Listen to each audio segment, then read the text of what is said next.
Hello students, कक्षा 12 भूगोल विषय की ऑनलाइन क्लासेज में आपका स्वागत है। पिछली वीडियो में हमने जनसंख्या संरचना से संबंधित कुछ बातों का अध्ययन किया था। हमने जनसंख्या की आयु संरचना, साक्षरता तथा लिंगानुपात के बारे में विस्तार से अध्ययन किया। हमने देखा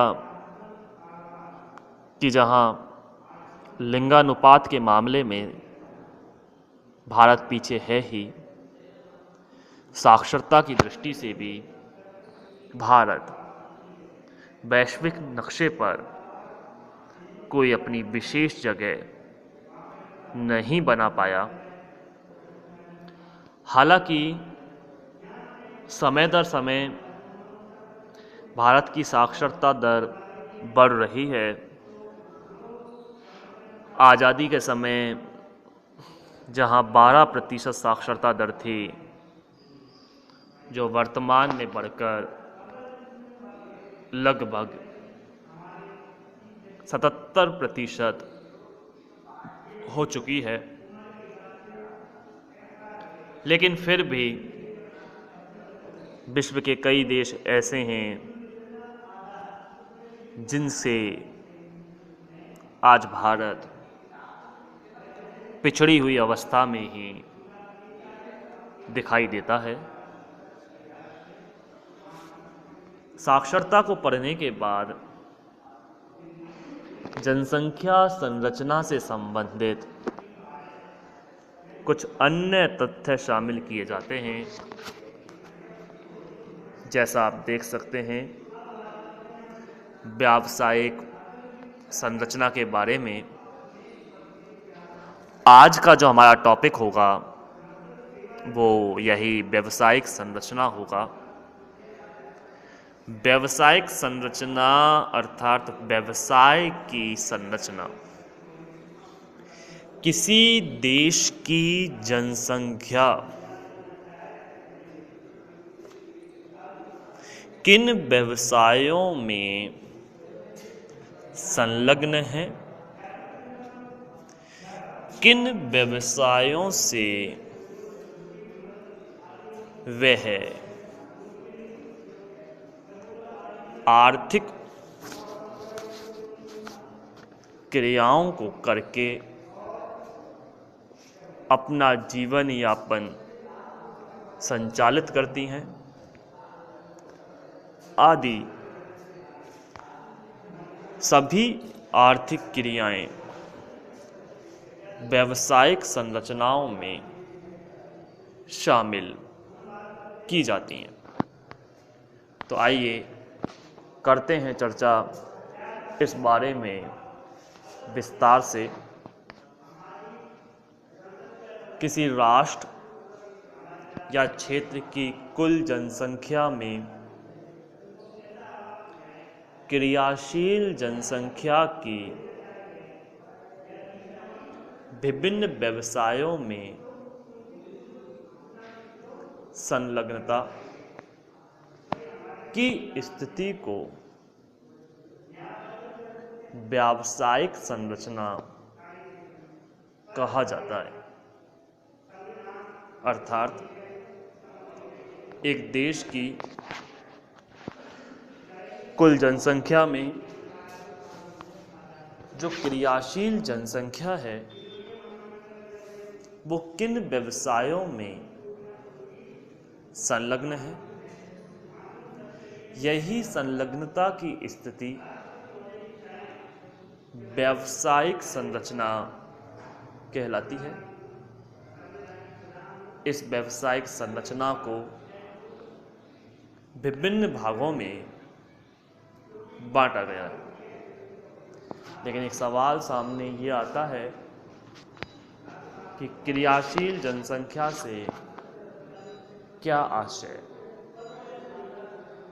क्रियाशील जनसंख्या वह जनसंख्या होती है जो आर्थिक क्रियाओं में संलग्न होती हैं।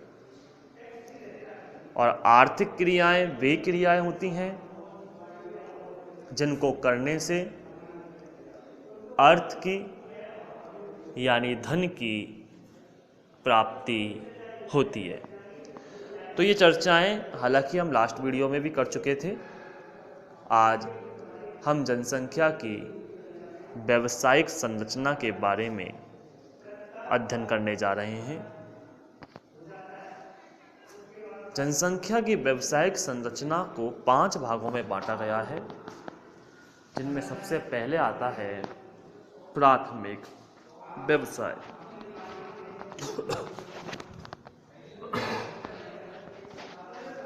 प्राथमिक व्यवसाय में उन कार्यों को शामिल किया जाता है जो सीधे ही प्रकृति से प्राप्त होते हैं। ध्यान दीजिए, प्राथमिक व्यवसाय में उन कार्यों को शामिल किया जाता है जो सीधे ही प्रकृति से प्राप्त होते हैं, जैसे कृषि है, आखेट है, खनन है, पशुपालन है।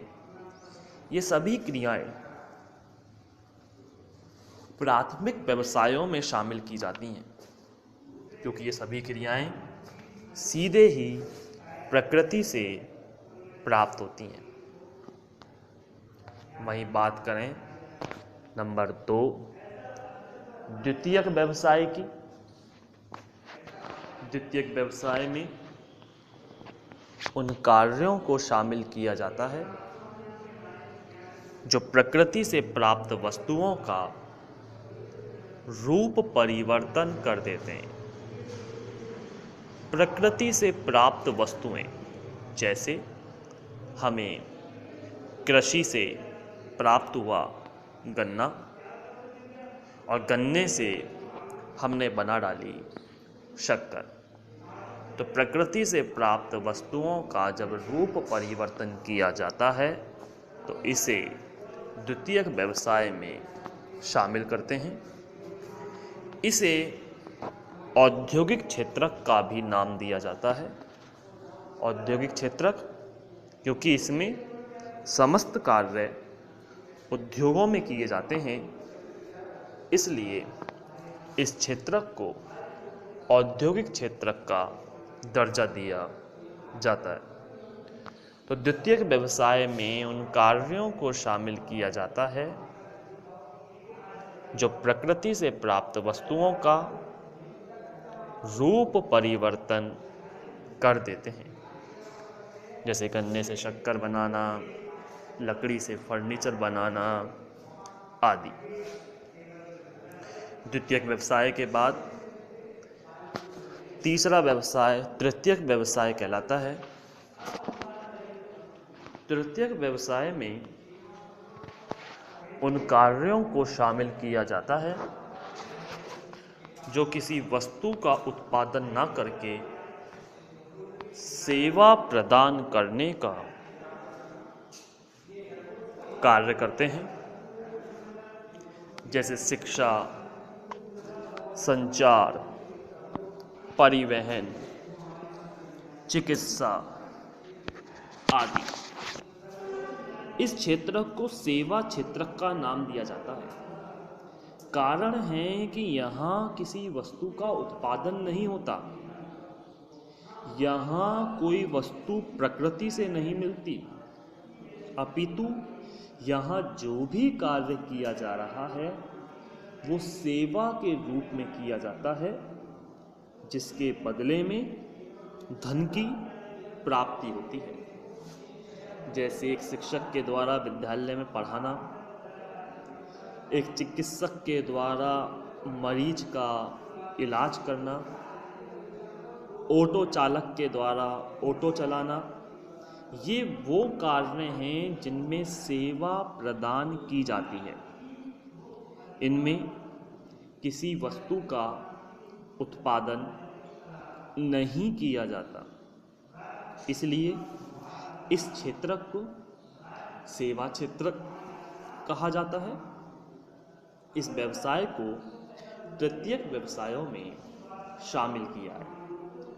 मुख्यतः व्यावसायिक संरचना के ये 3 प्रकार ही होते हैं, प्राथमिक, द्वितीयक और तृतीयक। लेकिन तृतीयक व्यवसाय को 2 और भागों में बांटा जाता है, एक चतुर्थक और दूसरा पंचमक। तो चतुर्थक व्यवसाय की हम चर्चा करते हैं पहले कि चतुर्थक व्यवसाय में सूचना आधारित तथा अनुसंधान एवं विकास यानी रिसर्च एंड डेवलपमेंट पर आधारित सेवाएं शामिल की जाती हैं। जीन गॉटमैन ने अप्रत्यक्ष सेवाओं को चतुर्थक व्यवसाय में शामिल किया। अप्रत्यक्ष सेवा जैसे सेवा क्षेत्रकों में कार्य करने वाले लोग इस क्षेत्रक में शामिल किए जाते हैं और ऐसी अप्रत्यक्ष सेवाओं को जीन गॉटमैन नामक विचारक ने चतुर्थक व्यवसाय में शामिल किया। विकसित अर्थव्यवस्थाओं में आधे से ज़्यादा कर्मचारी इसी क्षेत्र में कार्यरत हैं। इनमें सूचना, शोध, प्रबंधन, सुरक्षा आदि सेवाओं को शामिल किया जाता है। अर्थात जिस तरह से तृतीयक व्यवसाय एक सेवा प्रदान करने का कार्य करता है, उसी प्रकार चतुर्थक व्यवसाय भी सेवा प्रदान करने का कार्य करता है, लेकिन ये उच्च स्तरीय सेवाएं होती हैं। वहीं पंचम व्यवसाय में ये अति उच्च स्तरीय सेवाएं होती हैं। वे व्यवसाय जो नवीन व वर्तमान विचार की रचना एवं उनके पुनर्गठन की व्याख्या, आंकड़ों की व्याख्या एवं प्रयोग तथा नई प्रौद्योगिकी के मूल्यांकन पर केंद्रित होती है, पंचम व्यवसाय कहलाती है। अर्थात जो सोचने विचारने का कार्य करते हैं, अपने क्षेत्र के विषय विशेषज्ञ होते हैं, निर्णयकर्ता होते हैं, जिनका काम सिर्फ होता है आदेशों को देना, निर्णय करना, परामर्श देना, ऐसे व्यवसाय पंचम व्यवसायों में शामिल किए जाते हैं। इस क्षेत्र में कार्य करने वाले व्यक्ति शारीरिक श्रम नहीं करते, अपितु ये लोग सिर्फ मानसिक श्रम करते हैं और विचारों किसी भी विषय पर विचार करना, उन पर निर्णय देना, सलाह मशवरा देना, सही गलत का निर्णय करना आदि कार्य इनसे संबंधित होते हैं। तो इस तरह से पंचम व्यवसाय अति उच्च स्तरीय सेवाओं में शामिल किए जाते हैं। तो इस तरह आज हमने जनसंख्या की व्यावसायिक संरचना के बारे में अध्ययन किया। जनसंख्या की व्यावसायिक संरचना को 5 भागों प्राथमिक, द्वितीयक, तृतीयक, चतुर्थक एवं पंचम व्यवसायों में शामिल किया है।